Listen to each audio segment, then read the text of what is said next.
വെള്ളം വീഴുമോ? സാരമില്ല.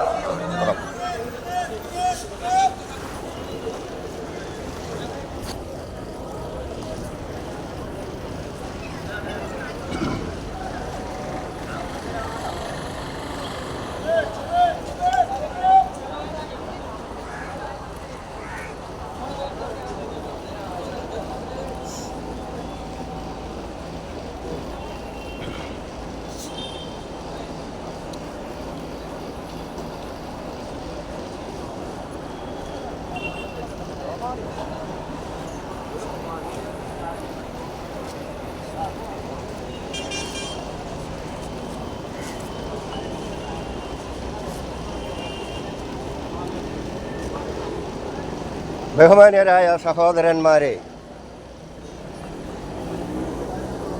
അല്പസമയം നിങ്ങളുടെ മുൻപിൽ നിന്നുകൊണ്ട് തിരുവചനത്തിൽ നിന്നും ചില വേദഭാഗങ്ങൾ മാത്രം സംസാരിക്കുവാൻ ആഗ്രഹിക്കുകയാണ്.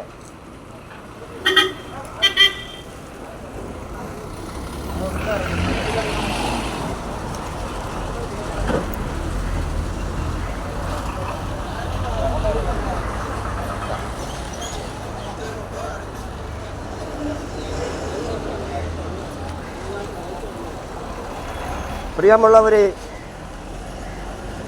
വിശുദ്ധ ബൈബിൾ ഈ ലോകത്തോട് പറയുന്നത് നമ്മുടെ ജീവിതത്തിൽ നാം ഒന്ന് പരിശോധിച്ച് നോക്കണം.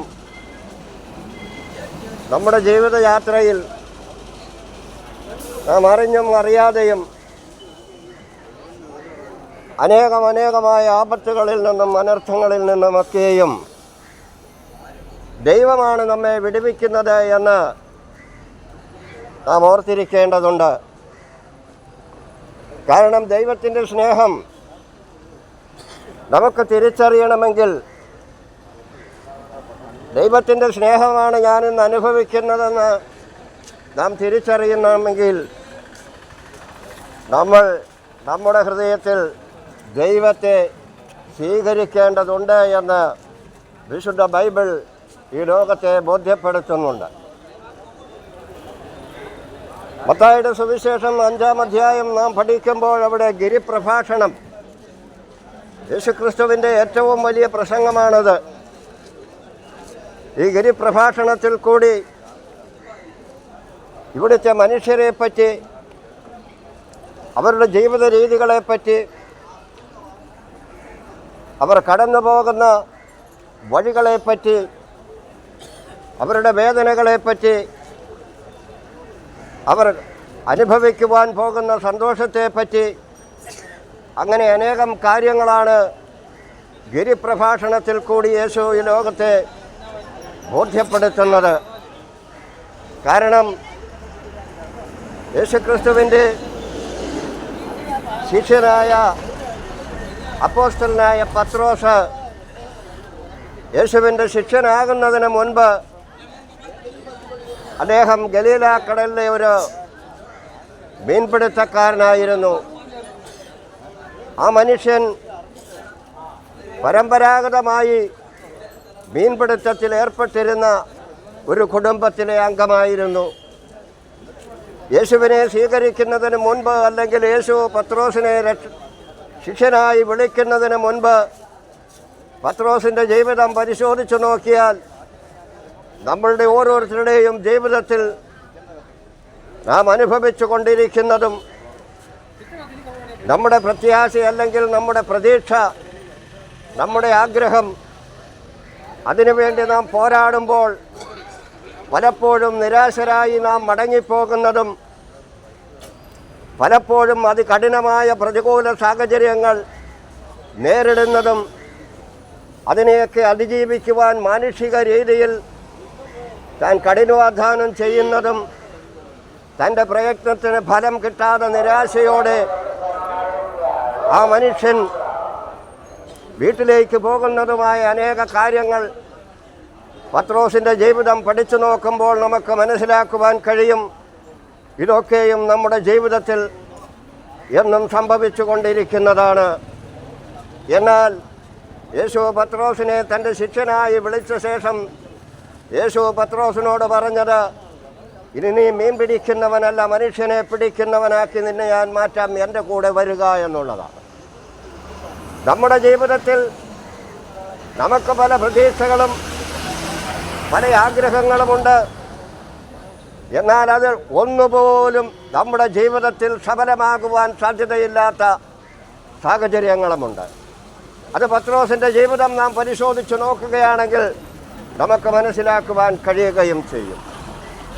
ഗലീല തടാകം എന്ന് പറയുന്നത് 21 കിലോമീറ്റർ നീളവും 11 കിലോമീറ്റർ വീതിയുമുള്ള ഒരു തടാകമാണ്. ഗന്നേസരത്ത് തടാകമെന്ന് പറയും. ഇതിൻ്റെ ചുറ്റിലും കരിമ്പാറക്കെട്ടുകൾ വലിയ പർവ്വതങ്ങളായി ഉയർന്നു നിൽക്കുന്നു. സമുദ്രത്തിൽ നിന്നടിക്കുന്ന കൊടുങ്കാറ്റ് ഈ തടാകത്തിൽ വന്നിട്ട് അത് ആ തടാകത്തിൽ അതിഭയങ്കരമായ കാറ്റായി മാറി അതിശക്തമായ തിരമാലകളെ ഉയർത്തും. ആ സാഹചര്യങ്ങളിൽ ആ തടാകത്തിൽ മീൻ പിടിക്കുന്ന ഓരോ മനുഷ്യനും അവൻ്റെ ജീവിതത്തിൽ അവൻ്റെ കഷ്ടപ്പാട്, ബുദ്ധിമുട്ട് എല്ലാം ഇവിടെ നമുക്ക് കാണുവാൻ കഴിയും. അവൻ്റെ ജീവിതത്തിന് വേണ്ടി അവൻ ഈ കൊടുങ്കാറ്റിനോടും തിരമാലകളോടും പോരാടുന്നതും പലപ്പോഴും അതിനെ ജയിക്കുവാൻ കഴിയാതെ പരാജയപ്പെട്ടു പോകുന്നതും കാരണം അവൻ്റെ ജീവിതത്തിലൊരാഗ്രഹമുണ്ട്, ഒരിക്കലെങ്കിലും എൻ്റെ പടക് നിറച്ച് എനിക്ക് മത്സ്യം ലഭിക്കും, അല്ലെങ്കിൽ ലഭിക്കണം എന്നുള്ളതായിരുന്നു പത്രോസിൻ്റെ ജീവിതത്തിലെന്ന് നമുക്ക് മനസ്സിലാക്കുവാൻ കഴിയും. നമ്മുടെ ഓരോരുത്തരുടെയും ജീവിതം പരിശോധിച്ച് നോക്കുകയാണെങ്കിൽ വിദ്യാഭ്യാസം ചെയ്യുന്ന കുട്ടികൾക്ക് അവരാഗ്രഹിക്കുന്നുണ്ട്, ഞങ്ങളുടെ ജീവിതം, ഞങ്ങളുടെ കഷ്ടത, ബുദ്ധിമുട്ടുകൾ, പ്രയാസം ഇതൊക്കെയും മാറണമെങ്കിൽ ഈ പഠിത്തത്തിൽ കൂടി നല്ലൊരു ജോലി ലഭിക്കണം.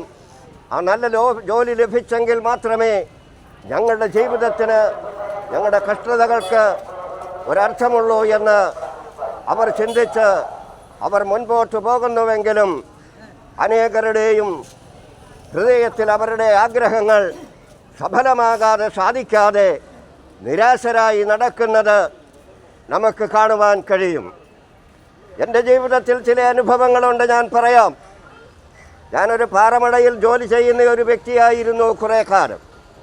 അന്നവിടെ മെറ്റിലടിക്കുവാൻ ഒരു 40 വർഷങ്ങൾക്ക് മുൻപ് BA പാസ്സായ ഒരു മനുഷ്യനുണ്ടായിരുന്നു. 40 വർഷങ്ങൾക്കപ്പുറം ആ മനുഷ്യന് ഒരു ജോലി ലഭിച്ചില്ല. എന്നാൽ അദ്ദേഹത്തിന് അവസാനം ലഭിച്ചതോ ഒരു പാറമടയിലെ തൊഴിലാളിയായിട്ട്. അതുപോലെ ഓരോ മനുഷ്യൻ്റെയും ജീവിതത്തിൽ അവർക്ക് ലക്ഷ്യം കണ്ടെത്തുവാൻ കഴിയുകയില്ല.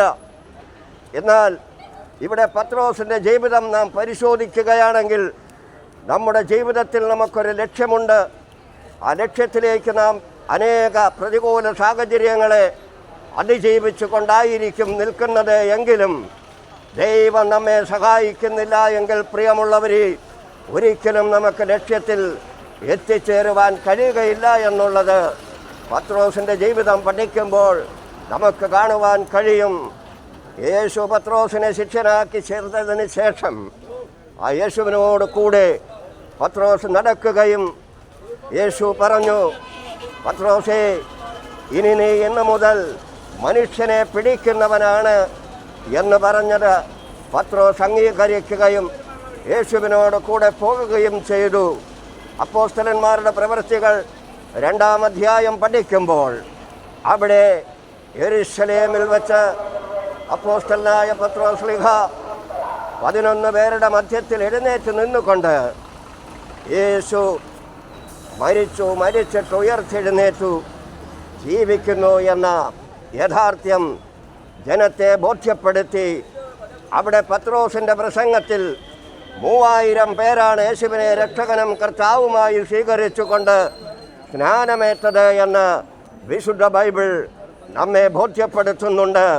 പത്രോസിൻ്റെ ജീവിതത്തിൽ മരിച്ചവരെ പത്രോസ് ഉയർപ്പിച്ചിട്ടുണ്ട്. അനേക രോഗികൾക്ക് പത്രോസ് സൗഖ്യം നൽകിയിട്ടുണ്ട്.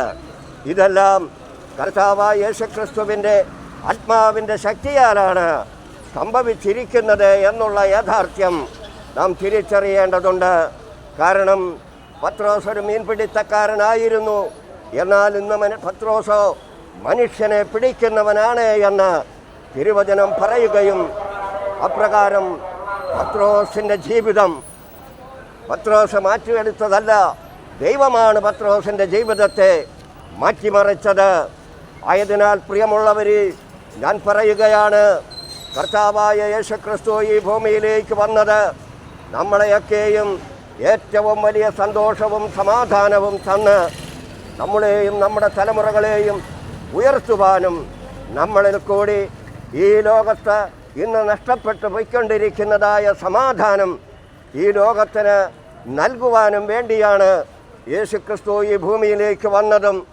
യേശുവിൻ്റെ ആ ആത്മാവിൻ്റെ ശക്തി നാം സ്വീകരിക്കുന്നുവെങ്കിൽ തീർച്ചയായും നമ്മുടെ ജീവിതത്തിൽ നിരാശയുടെ ആവശ്യം ഒരിക്കലും ഉണ്ടാകുകയില്ല. കാരണം ദാരിദ്ര്യവും പട്ടിണിയുമൊക്കെ നമുക്ക് വന്നു ചേരും. ഈ ലോകത്തിൽ നിങ്ങളായിരിക്കുമ്പോൾ അനേക കഷ്ടങ്ങൾ നിങ്ങൾക്കുണ്ട്. എന്നാൽ വരുവാനിരിക്കുന്ന നിത്യതയിലോ നിങ്ങളെന്നോട് കൂടെ ഏറ്റവും വലിയ സന്തോഷം അനുഭവിക്കുമെന്നാണ് യേശു കർത്താവ് ലോകത്തോട് വിളിച്ചു പറഞ്ഞത്.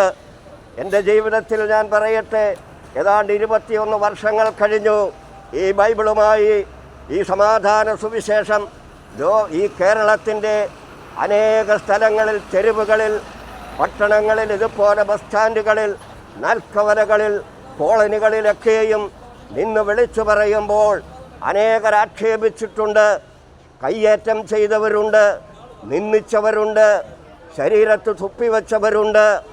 എന്നാലും ദൈവത്തിൻ്റെ ശക്തി എൻ്റെ മേലുള്ളത് കാരണമാണ് പ്രിയമുള്ളവർ, അതൊന്നും സാരമില്ല എന്നെണ്ണിക്കൊണ്ട് യേശുക്രിസ്തുവിൻ്റെ സമാധാന സുവിശേഷം ഈ ലോകത്തോട് വിളിച്ചു പറയുന്നത്. കാരണം തിരുവചനം പറയുകയാണ്, ഈ ലോകം മുഴുവൻ, സർവ്വലോകവും ഒരു മനുഷ്യൻ നേടിയാലും അവൻ്റെ ആത്മാവ് നഷ്ടപ്പെട്ടു പോയെന്നാൽ എന്ത് പ്രയോജനമെന്ന്. ഒരു മനുഷ്യൻ്റെ ആത്മാവിൻ്റെ വില ഈ ലോകത്തിനില്ല. അത്രയും വില കൂടിയതാണ് ഒരു മനുഷ്യൻ്റെ ആത്മാവ്. ആ ആത്മാവ് പാപനിമിത്തം നിത്യതയിൽ ദൈവത്തോടു കൂടെ ആയിരിക്കരുതേ എന്ന് ശത്രു വിചാരിക്കുമ്പോൾ ദൈവം ആഗ്രഹിക്കുകയാണ്, അവൻ എൻ്റെ മകനാണ്, അവനൊരിക്കലും നശിച്ചു പോകരുതേ എന്ന് ദൈവം വിചാരിക്കുന്നു. ദൈവം എല്ലാവരെയും സ്നേഹിക്കുന്നു. ആയതിനാലാണ് ഈ സുവിശേഷം ലോകം മുഴുവനും ഏറ്റവും അധികം പ്രസംഗിക്കപ്പെടുന്നത്. പ്രിയമുള്ളവരെ, എൻ്റെ ജീവിതത്തിൽ പറയട്ടെ, അലഞ്ഞ് തിരിഞ്ഞ് നടക്കുന്ന ഒരവസ്ഥയാണ് ഒരു സുവിശേഷകൻ്റെ ജീവിതമെന്ന് പറയുന്നത്. ആരും ഉദ്ദേശിക്കുന്നത് പോലെയല്ല. ദൈവമല്ലാതെ മറ്റാരും അവരെ സഹായിക്കുവാനില്ല.